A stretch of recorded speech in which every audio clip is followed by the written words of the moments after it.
Otep à tous et bienvenue dans l'éveil en héritage, le podcast dédié à l'éveil de la jeunesse africaine de la diaspora européenne.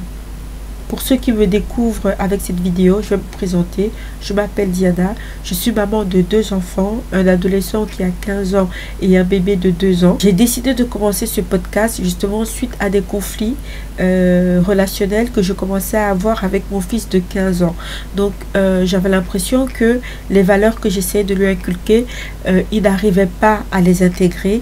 Et pour pouvoir résoudre ce conflit qui est en train de s'installer entre nous, j'ai décidé de commencer à faire des recherches en fait sur l'éducation. Je voulais m'éduquer pour que le fossé qui est en train de se creuser entre mon fils et moi en fait soit comblé. Comme ça, je m'éduque à l'éducation pour pouvoir en fait l'aider et aider en fait notre relation. Et dans mon cheminement d'apprentissage, je me suis dit je vais créer ce podcast pour que ce que j'apprends moi-même, je puisse partager en direct en fait avec vous, avec le public, parce que je me suis dit certainement que plusieurs mamans qui vivent dans la diaspora doivent connaître les mêmes conflits que je connais.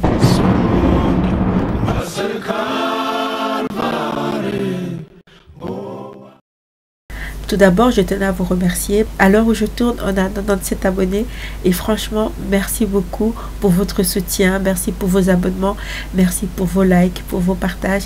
Merci de soutenir cette chaîne. Je suis vraiment contente de savoir que le type de message véhiculé dans ce podcast touche énormément la jeunesse africaine et j'espère vraiment que vous serez encore nombreux dans les jours à venir à vous abonner. Donc dès à présent, n'hésitez pas à liker, n'hésitez pas à partager, n'hésitez pas à commenter si cet épisode vous plaît. J'aimerais vraiment remercier toutes les personnes qui ont participé au GoFundMe pour aider le jeune étudiant dont j'ai parlé dans ma vidéo précédente. Donc pour ceux qui ne sont pas au courant, je vais faire un petit rappel.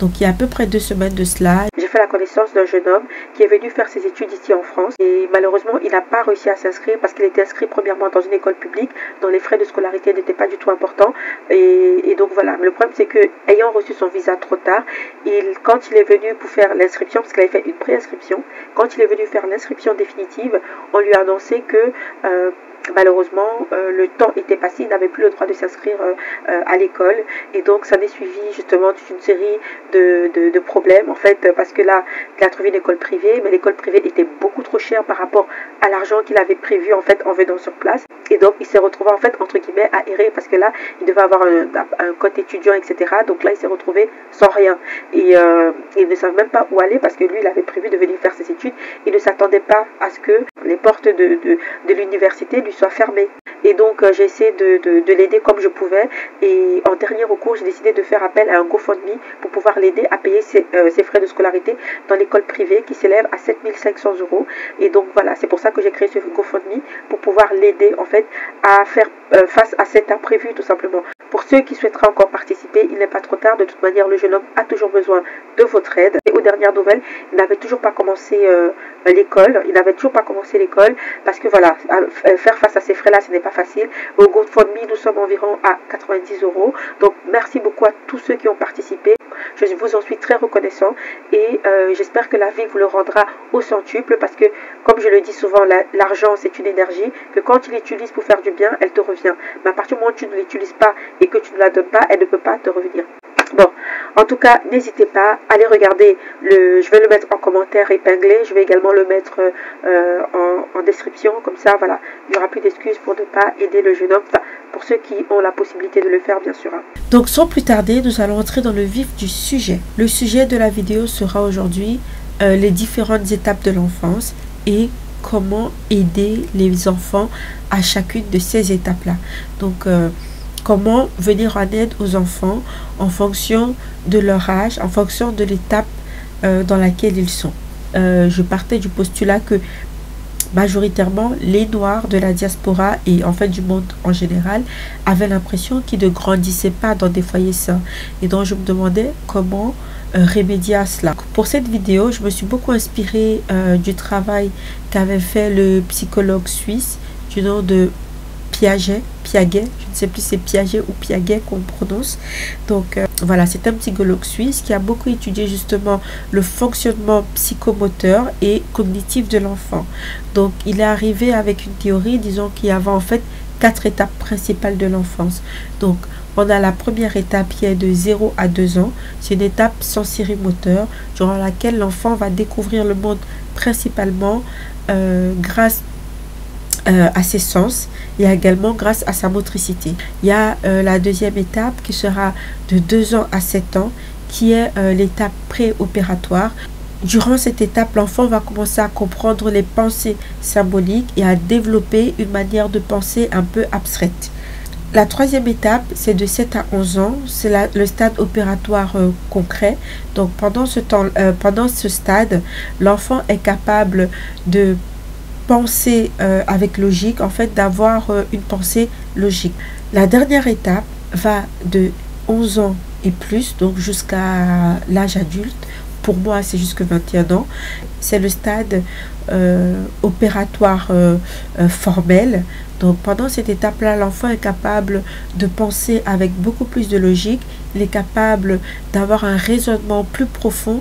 Et donc, c'est une étape, en fait, durant laquelle l'enfant quitte, en fait, son enfance pour rentrer lentement dans le monde adulte. Cette vidéo sera scindée en 2 parties.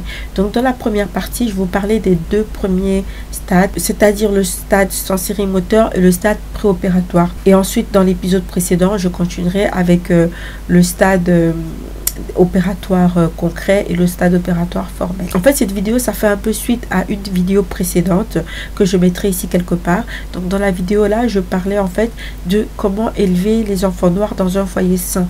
Et donc, je voulais à partir de cela, à partir en fait du système cognitif de l'enfant en fonction de son âge, voir qu'est-ce qu'on pourrait enseigner à l'enfant et quel type d'environnement il faudrait créer pour lui pour que plus tard ça fasse un adulte qui grandit dans un foyer familial sain, ça fasse d'un adulte sain. Je suis partie également de ma vidéo précédente justement sur comment élever des enfants noirs dans des foyers sains.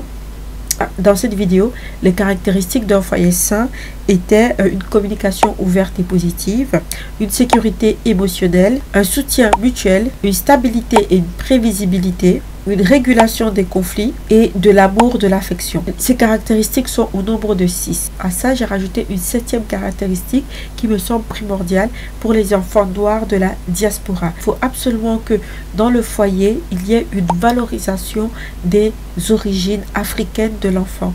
Donc, à chaque personne qui va grandir dans la diaspora, il faudrait qu'il ait une image positive de ce qu'il est. Maintenant, comment inculquer ces caractéristiques à nos enfants en fonction de leur âge? Pour moi, ça doit commencer le plus tôt possible. Donc, nous allons commencer par le premier stade qui est le stade de 0 à 2 ans. Donc, c'est le stade sensori-moteur. Donc, tous les parents pourront en témoigner. En général, les enfants, les bébés, ils ont des sens très développés. Que ce soit l'ouïe, que ce soit l'odorat, que ce soit la vue, que ce soit le goûter, que ce soit le toucher. En fait, l'enfant va découvrir le monde à travers tous ces sens-là qui sont très développés. Je parie que plusieurs parents ont vécu cette scène-là du petit qui dort sur toi et que tu le déposes pour faire la sieste et à peine tu es en train de marcher sur la pointe des pieds pour pouvoir sortir de la pièce, à peine tu ouvres la porte que le petit est en train de pleurer, il s'est réveillé, il t'a attrapé. Tout le travail, il est foutu d'endormissement. La même chose, je veux dire, l'enfant au niveau du toucher, on conseille beaucoup le pot à pot durant les premiers jours de naissance de l'enfant parce que justement, c'est quelque chose dont l'enfant est sensible. Il ressent également beaucoup de choses à travers le toucher, à travers le pot à pot, à travers le contact physique. À ce stade-là, l'enfant vraiment découvre le monde à travers tous ses sens, même à travers la vue. Je veux dire, j'ai entendu parler d'une expérience justement sur le sujet parce qu'un enfant, un bébé, on mettait face à lui le visage d'une maman qui était inexpressive, et bien l'enfant, il aura tendance à s'angoisser, à se dire, ah, pourquoi maman ne me sourit pas, pourquoi elle n'est pas contente, ses yeux vous observent, et donc ils veulent voir le sourire, ils ont envie que, voilà, ça les rassure de voir une maman souriante, une maman de bonne humeur, etc. L'enfant est d'une sensibilité extrême, que tous ces sens sont affûtés à l'extrême, et donc à ce moment-là, comment justement créer un foyer sain pour l'enfant de 0 à 2 ans. La première caractéristique pour un foyer sain, c'est une communication ouverte et positive. Pour avoir une communication ouverte et positive, ça va d'abord être en tout premier lieu répondre à ses cris. Quand l'enfant est en train de pleurer, essayez de comprendre l'origine de ses pleurs. Ne pas se dire ah c'est un bébé, il fait que pleurer. Donc c'est vraiment comprendre à votre avis pourquoi il pleure. Donc il faut que les parents soient affûtés. La mère principalement de 0 à 2 ans, on va pas se mentir, c'est souvent la mère qui est la figure de référence de l'enfance, de l'enfant. Donc ça va être elle qui doit être à l'affût des cris, la manière dont l'enfant va pleurer, etc. Donc pour que l'enfant se sente rassuré, il a besoin de voir que quand il pleure, les parents répondent pour essayer de comprendre en fait quel est son problème. Ça va le rassurer et ça va se permettre de créer en fait un univers dans lequel il se sent bien. De 0 à 2 ans, c'est un âge où les enfants ne devraient pas aller en crèche. Dans la mesure du possible, je sais que ce n'est pas possible pour tout le monde, mais moi par exemple, dans ma manière d'éduquer chacun de mes enfants, décider que de 0 à 3 ans, juste à l'âge scolaire en fait, ils n'iront pas à la garderie, etc. Et j'estime que pour faire des adultes sains, c'est important dès la naissance d'avoir des bonnes bases, de devoir tirer un enfant de 3 mois et de devoir commencer à le confier à des inconnus qui n'ont aucun lien d'attache avec l'enfant. Et donc je trouve ça très brutal et très... je n'arrive pas à comprendre comment ça se fait que les mamans n'ont pas 3 ans. Pour moi, le congé maternité devrait durer 3 ans. Je sais que les féministes se sont battus pour que la femme aille travailler. Cette partie du féminisme, je ne suis pas d'accord. J'estime que la maman devrait être payée à rester le plus longtemps possible avec son enfant à la maison. Pour moi, le père, son rôle principal serait de soutien en fait moral pour la maman, de faire en sorte que elle ne se sente pas submergée, que il puisse en fait l'aider à se recharger, qu'il ne vienne pas alourdir en fait le travail de la maman. Je pense que durant cette étape-là, c'est vraiment ça le rôle principal du père. La deuxième chose pour pouvoir créer un foyer sain, ça va être la sécurité émotionnelle.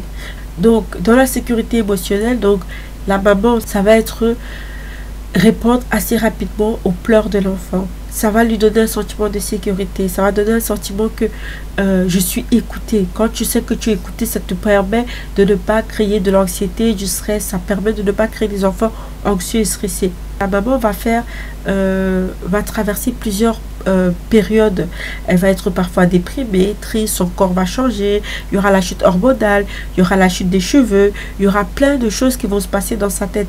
Et donc, le père, il doit absolument être conscient de ce qui risque d'arriver à sa femme. Il doit vraiment s'informer pour pouvoir l'accueillir avec le plus d'adresse possible, que ce ne soit pas justement, en fait souvent on dit l'enfant dans un couple il va séparer ou bien il va unir le couple. En fait il faut absolument que l'enfant soit un moyen de vous unir. Donc, que le père soit le soutien émotionnel de la mère quand elle a besoin d'évacuer ses frustrations, quand elle a besoin de craquer, de pleurer, qu'elle ne se sente pas jugée. Et également, comme ça, quand elle se sent bien, tout ce bien-être-là qu'elle aura, elle pourra le donner à l'enfant en fait. Un foyer sain, c'est également un foyer dans lequel il y a du soutien mutuel. Et voilà, le soutien mutuel, c'est exactement ce que je disais avant, c'est la maman et le papa qui se soutiennent pour pouvoir justement créer un toit sain, un toit stable pour leur enfant. Donc ça va aussi être l'enfant, comme il est beaucoup plus dans l'observation, il aura besoin de voir comment le père soutient la mère et comment la mère soutient le père. C'est-à-dire que le père va devoir faire beaucoup plus des tâches ménagères pour pouvoir justement donner du temps à la mère de s'occuper d'élever l'enfant dans des bonnes conditions. Donc, et l'enfant va observer cela, il va pouvoir voir en fait la dynamique familiale, la dynamique dans laquelle il est élevé, également s'il a des frères et sœurs. Par exemple, quand tu vois son frère pleurer, il voit quand même comment la maman va faire un câlin, etc. Quand il pleure, que ce soit des pleurs de caprice, etc. De pas se dire on va m'abandonner là, je vais rester face à moi-même. Ça va être voilà, le papa me soutient, ma maman me soutient, mes frères me soutiennent, etc. Donc c'est vraiment important. Il faut également de la prévisibilité, de la stabilité. Donc tout ça, c'est les routines. Donc pour moi, à ce niveau-là, ça va être, par exemple, c'est vraiment créer des petites routines pour que l'enfant se sente en sécurité. Par exemple, l'heure du bain, l'heure du repas, l'heure du câlin, l'heure de l'histoire. À cet âge-là, on commence à lire les histoires quand l'enfant il a 1 an, même pas, même plus jeune, on peut déjà commencer à lui lire des histoires. Donc il saura que quand maman lit une histoire, par exemple, c'est l'heure à laquelle je vais dormir. Également l'heure des siestes. Donc créer des petits rituels, c'est rassurant pour l'enfant d'avoir en fait sa routine qui va déjà être inscrite. Comme ça il pourra appréhender, et comme ça quand il est en train de vivre le moment, ça sera beaucoup plus relaxant pour lui. Également, la caractéristique pour un foyer sain, ça va être une régulation des conflits saines. Donc à cet âge-là, de 0 à 2 ans, les conflits, ça va souvent être l'enfant qui pleure pour exprimer ses frustrations. Parfois, tu as tout fait à l'enfant. Oui, mais t'es arrivé, parfois, il a mangé, il a été changé, tous ses besoins sont remplis. Pourquoi il pleure? Pourquoi tu pleures? Je te fais des câlins, je te fais des bisous. Pourquoi tu pleures? Et donc, l'enfant, il pleure, il pleure. Et alors là, en suivant une émission, j'ai vu qu'en fait, parfois, l'enfant, il pleure juste parce qu'il a besoin d'évacuer. C'est des pleurs normales. Il pleure pas parce qu'il y a quelque chose de particulier. C'est juste qu'il a besoin d'évacuer le trop plein d'émotions en lui. Donc, dans ces cas-là, quand toi, tu es fatigué, que tu as l'impression que tu ne sais plus quelle aide apporter à l'enfant, donc c'est vraiment une situation de conflit, l'enfant il pleure, il crie, tu sais pas quoi faire. Moi, ce que je faisais, je le mets en sécurité dans son berceau, parce que bon voilà, quand ils sont bébés en général, ils ne savent pas sortir de leur berceau. Je le mets en sécurité dans le berceau et je le laisse dans la chambre. Je m'éloigne pendant 10 minutes. Je mets le babyphone, voilà, de temps en temps je mettais le volume pour voir est-ce qu'il pleure toujours ou pas, et après je coupais le volume. Comme ça, en fait, ça me permettait de souffler. Parce que quand tu as l'enfant à côté de toi qui n'arrête pas de hurler, toi tu es fatigué, tu te réjouissais qu'il fasse la sieste. Comme ça, toi, tu pourrais également te reposer. Et que justement à ce moment-là, il n'a pas envie, il est en train de crier, en train de hurler. Et que toi, dans ta logique, pour toi, il n'a aucune raison de pleurer. Juste laisse-le. Et jusqu'à ce que tu te sentes calmé et que tu te dis, bon, voilà, là, je me sens maintenant apte à aller voir. Bon, en général, ça ne doit pas durer plus que 10 minutes. Voilà, vous laissez 5 à 10 minutes et puis voilà. Et de là, vous allez encore essayer une deuxième fois de le calmer, de le prendre dans vos bras. Une fois qu'il est évacué, là, il évacue plusieurs choses. Il évacue tout ce qu'il avait besoin d'évacuer. Là, maintenant, après 5-10 minutes, vous pouvez aller vers lui, essayer de le calmer, voir s'il s'endort, etc., etc. Pour que le conflit soit géré de manière le plus sainement possible, mieux vaut que on prenne des distances. Également, dans le couple, c'est pareil. Donc, quand il y a des conflits entre vous, déjà, de pas essayer vraiment d'éviter de se disputer devant un enfant de cet âge-là, parce que quand il entend crier, c'est quelque chose qui lui fait peur, c'est quelque chose dans lequel il ne se sent pas en sécurité. Je sais qu'à ce stade-là, l'enfant il est petit, il dépend principalement de la mère, c'est elle qui ramasse tout et après, parfois, souvent, elle a envie de tout déverser auprès du papa. Que le papa s'attende à cela, il faut bien se renseigner, cher papa, quand vous allez voir un enfant. Donc, soyez vraiment soutenant. Quand vous savez que vous avez une amie, un parent, un frère, une soeur, etc., qui a un enfant qui a de 0 à 2 ans, c'est un stade très difficile durant lequel le bébé puise vraiment beaucoup dans l'énergie de la mère.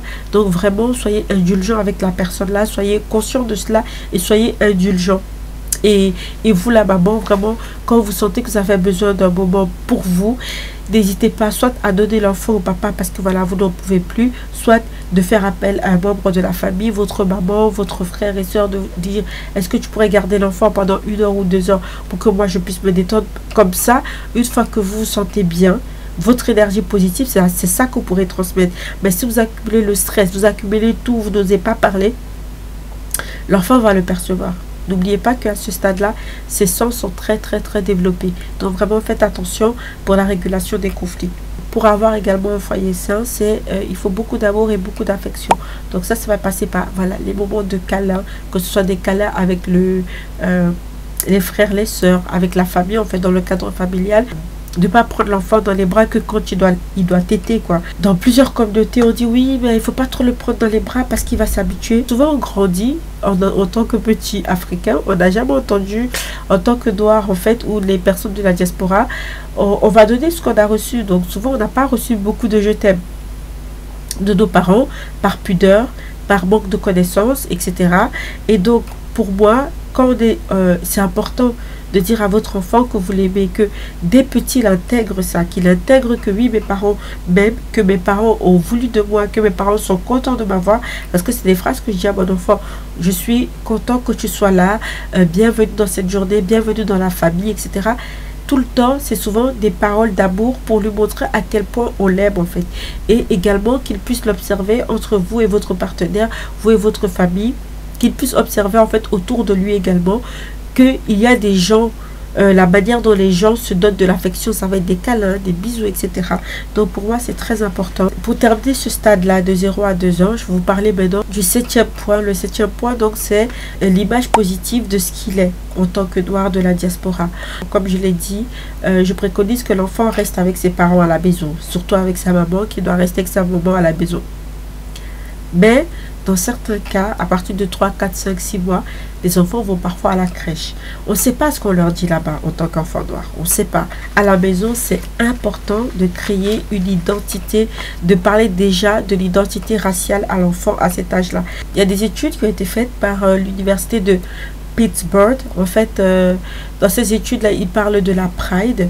Donc, la Pride, c'est la Positive Racial Identity Development in Early Education. Et dans ces études-là, il est révélé qu'un enfant, à partir de 3 mois, il sait déjà faire la distinction entre les couleurs de peau. Donc, il sait distinguer une personne noire d'une personne blanche. Donc, il sait déjà, il a déjà une certaine conscience que les gens ont des couleurs différentes. Déjà commencé à construire une identité raciale positive dès cet âge-là.